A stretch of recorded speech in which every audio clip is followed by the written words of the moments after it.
हम सविता दास महा एकटा एखन स्वरचित गौरी गीत गबै छी। अहाँ सब सुनू, कमेंट लाइक करब, ठीक छै ने? तो सुने जाओ। सिया सुकुमारी गौरी पूजती, सखी सब मंगल गबियौ हे।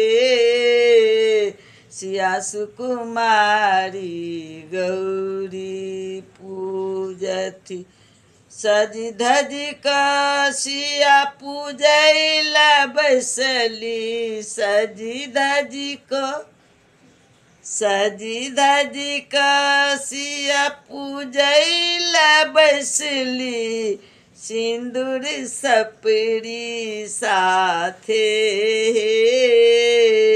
मात सुनैना सिया के पूजावती, सखी सब मंगल गबियौ हे। सिया सुकुमारी गौरी पूजती, सखी सब मंगल गबियौ हे।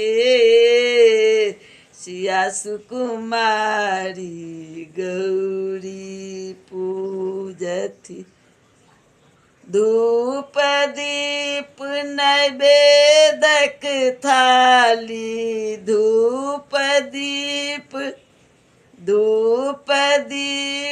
नैवेदक थाली, बहिनी देलनी सजाई हे।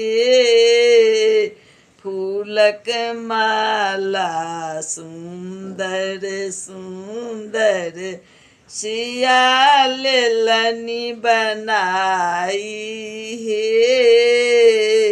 सिया सुकुमारी गौरी पूजती,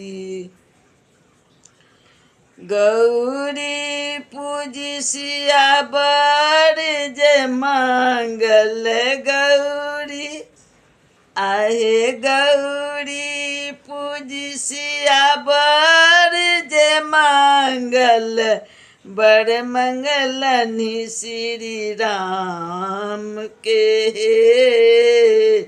लक्ष्मण सन देवर के मंगल, लक्ष्मण सन देवर के मंगल, और अयोध्या राज हे।